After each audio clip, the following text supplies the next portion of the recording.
Hi friends, मैं आकांक्षा शर्मा जी की with आकांक्षा में आपका स्वागत करती हूँ। मध्य प्रदेश पटवारी भर्ती के लिए आज मैं अपना नेक्स्ट वीडियो लेके आई हूँ और आज हम प्रबंधन पढ़ने वाले हैं। प्रबंधन की इसके पहले मैं 2 क्लास ले चुकी हूँ और अगर आपने वो दोनों क्लास नहीं देखी हो तो वो देख लीजिएगा पहले, फिर इसको स्टार्ट कीजिएगा। वो दोनों की लिंक प्लेलिस्ट जो लिंक है वो मैं आपको डिस्क्रिप्शन बॉक्स में डाल दूंगी, तो आप वहाँ पे जाके देख सकते हैं। इसके अलावा जिससे मैं ये पढ़ा रही हूँ ये प्रबंधन का नोट्स है जो आपको पटवारी के नोट्स के साथ मिलता है। तो चलिए स्टार्ट करते हैं। सबसे पहले हम पढ़ने वाले हैं प्रबंधन की तकनीक या प्रबंधन के उपकरण। अब मैं इसमें आपको बताती जाऊंगी कि कौन सा क्वेश्चन बन सकता है और किस प्रकार से बन सकता है। आप अगर सोचते हैं कि आपको केवल ऑब्जेक्टिव लगाना रहे और केवल वन लाइनर फैक्ट पढ़ ले तो ये आपके लिए इम्पोर्टेंट नहीं है, क्योंकि प्रबंधन एक ऐसा टॉपिक है जिसमें आपको समझ विकसित करनी होगी। आपको जब समझ में आ जाएगा तब आप लास्ट में उसके ऑब्जेक्टिव लगाइए। इसके लास्ट में मैं आपको हज़ारों ऑब्जेक्टिव करवा दूंगी, बट अभी आप उसको थ्योरी पढ़िए। थ्योरी जब आपकी कंप्लीट हो जाए फिर ऑब्जेक्टिव लगाइए, क्योंकि आपको समझ में आ जाएगा। इसके पहले मैंने पोस्ट गॉर्प का सिद्धांत, प्रबंध क्या है, प्रबंध कला या विज्ञान, ये करवा चुकी हूँ। लिंक डिस्क्रिप्शन बॉक्स में मिल जाएगी प्रबंधन पार्ट 1 और पार्ट 2 की। इसके अलावा ये पटवारी भर्ती का पूरा कोर्स है। पटवारी भर्ती का 100 दिन का कोर्स मैंने ये चलाया है, तो ये 100 दिन का क्रैश कोर्स है और आज हम ये 10वीं क्लास पढ़ रहे हैं पटवारी भर्ती की। इसके पहले 9 क्लास करवा चुके हैं और ये मेरे पटवारी भर्ती के नोट्स हैं, आप देख सकते हैं। जिससे मैं ये पढ़ा रही हूँ वो इस बुकलेट से पढ़ा रही हूँ। ये टोटल 10 बुकलेट आपको मिलती हैं, देख लीजिए। प्रबंधन, कंप्यूटर, गणित तक शक्ति, हिंदी, मध्य प्रदेश सामान्य ज्ञान, इसमें योजनाएं हैं, कल्याणकारी योजनाएं हैं, बजट है, वन नीति है, पशुधन जनगणना है, मध्य प्रदेश के क्वेश्चन है, विज्ञान है, सामान्य ज्ञान है और अंग्रेजी है। ये टोटल 10 बुकलेट आपको मिलती हैं 2199 में। भारत में कहीं भी रहते हो आप डिलीवर हो जाएगी। इनके साथ आपको एक व्हाट्सएप का पेड ग्रुप फ्री मिलता है जहां पर आपकी तैयारी कराई जाती है।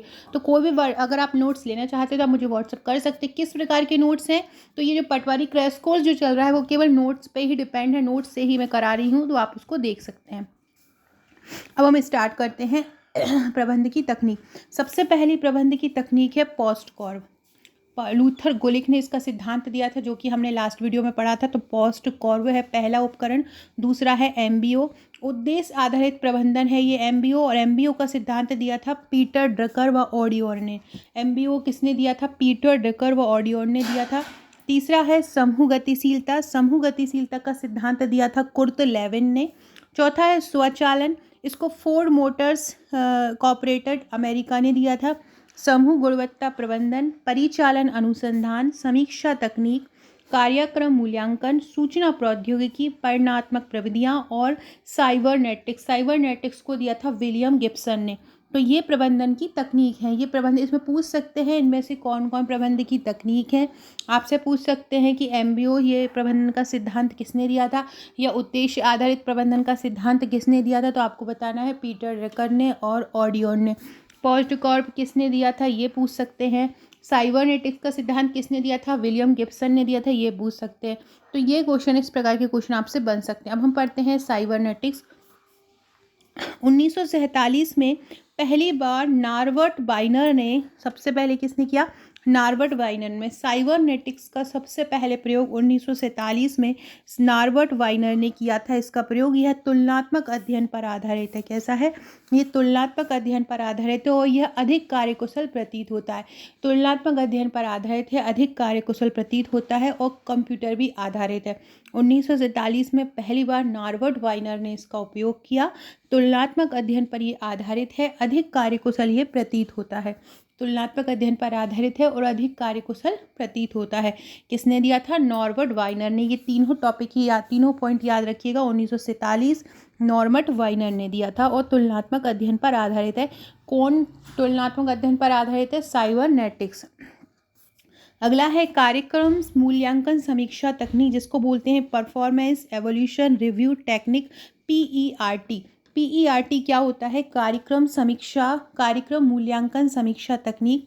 इसकी प्राप्ति जो होती है 2 रूपों में होती है, एक उत्पादन में और एक सेवाओं में। पीईआरटी सीपीएम, प्रायः पीईआरटी सीपीएम का प्रयोग बड़ी योजनाओं या कार्यक्रम में होता है। आप इसमें भी क्वेश्चन पूछ सकते हैं। पीईआरटी और सीपीएम का प्रयोग किस प्रकार की योजनाओं में होता है? लघु, मध्यम, बड़ी। तो बड़ी योजनाओं में होता है। अगला है सीपीएम क्या होता है? सीपीएम का फुल फॉर्म क्या होता है? Critical path method.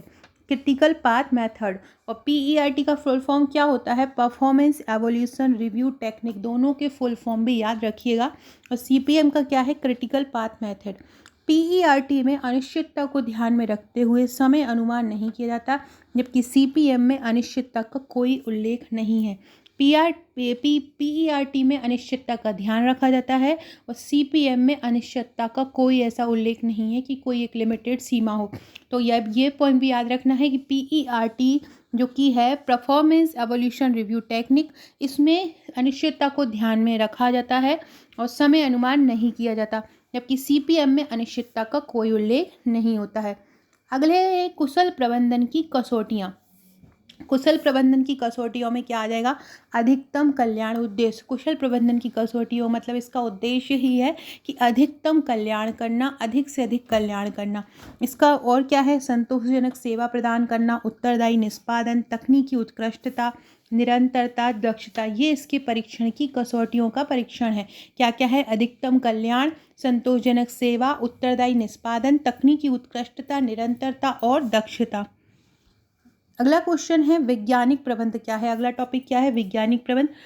इसको आगे बढ़ने से पहले फ्रेंड्स, अगर आपने मेरा WhatsApp group, Telegram group, Facebook, Twitter join नहीं किया है, इंस्टा ज्वाइन नहीं किया है, ज्वाइन कर लीजिएगा। इंस्टा पे मेरी आईडी है AKANKSHA1957। इसके अलावा आप फेसबुक पे मुझे सर्च कर सकते हैं GK विद आकांक्षा के नाम से।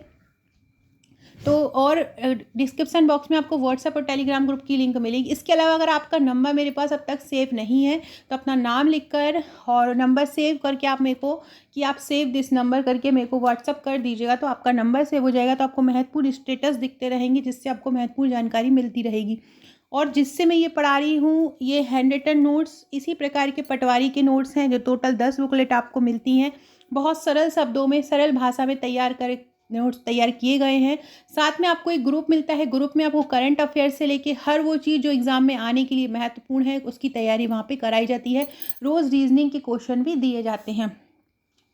वैज्ञानिक प्रबंध में लिखेंगे कि प्रबंधकीय क्रांति का जो शुभारंभ हुआ था वो कहाँ से हुआ था। आपसे पूछेंगे प्रबंधकीय क्रांति का शुभारंभ कहाँ से हुआ था, तो USA मतलब अमेरिका से हुआ था और उसे निर्णायक मोड़ दिया था फ्रेडरिक विंसलो टेलर ने।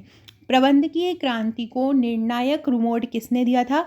फ्रेडरिक विंसलो टेलर ने दिया था। याद रखिएगा, प्रबंधकीय क्रांति को निर्णायक मोड़ किसने दिया था? फ्रेडरिक विंसलो टेलर ने दिया था। परिभाषा क्या दी थी टेलर ने वैज्ञानिक प्रबंध की? कि यह जानने की कला है कि तुम व्यक्तियों से क्या कराना चाहते हो तथा यह देखना कि वे सबसे उचित व सस्ते ढंग से कार्य करें, वैज्ञानिक प्रबंध कहलाता है। ये जो चीज़ें हैं ये ज़रूर पूछी जाती हैं, ये किसने कहा, क्योंकि अलग अलग प्रबंधकों ने, अलग अलग वैज्ञानिकों ने अलग अलग बातें बोली गई हैं, तो वो आपको पूछ सकते हैं कि इसमें टेलर ने क्या कहा। या ये पूछेंगे कि ये जो लाइन लिख देंगे कि यह जानने की कला है, तुम व्यक्तियों से क्या कराना चाहते हो, ये किसने बोला है? तो ये FW टेलर ने बोला है। दूसरा है पीटर डिकर। वैज्ञानिक प्रबंध का अर्थ कार्य का संगठित अध्ययन, कार्य का सरलतम भागों में विश्लेषण तथा प्रत्येक भाग का श्रमिक द्वारा निष्पादन करने हेतु व्यवस्थित सुधार करने से है। पीटर डकर के अनुसार वैज्ञानिक प्रबंध का अर्थ क्या है? कार्य का संगठित अध्ययन, कार्य को सरलतम भागों में विश्लेषण तथा प्रत्येक भाग का श्रमिक द्वारा निष्पादन करने हेतु व्यवस्थित सुधार करने से है। अगला है लॉयड, डॉड व लिंच के अनुसार विस्तृत अर्थ में वैज्ञानिक प्रबंध की कार्य प्रणाली श्रमिकों, कच्चे माल, मशीनों तथा पूंजी के प्रयोग से अधिकतम लाभ प्राप्त करने से संबंधित है। लॉयड, डॉड व लिंच के अनुसार क्या है कि वैज्ञानिक प्रबंध की कार्य प्रणाली जो है वो श्रमिकों, कच्चे माल, मशीनों तथा पूंजी के प्रयोग से अधिकतम लाभ प्राप्त करने से संबंधित है। वैज्ञानिक प्रबंध की जो कार्य प्रणाली है वो श्रमिकों, कच्चे माल, मशीनों तथा पूंजी के प्रयोग से अधिकतम लाभ प्राप्त करने के संबंध से है। वैज्ञानिक प्रबंध की क्या विशेषता है? तो निश्चित सिद्धांतों व नियमों के आधार पर प्रबंध का संचालन करना। निश्चित सिद्धांतों व नियमों के आधार पर क्या है? निश्चित सिद्धांतों व नियमों के आधार पर प्रबंध का संचालन करना। निश्चित सिद्धांतों व नियमों के अनुसार प्रबंध का संचालन करना वैज्ञानिक प्रबंध होता है।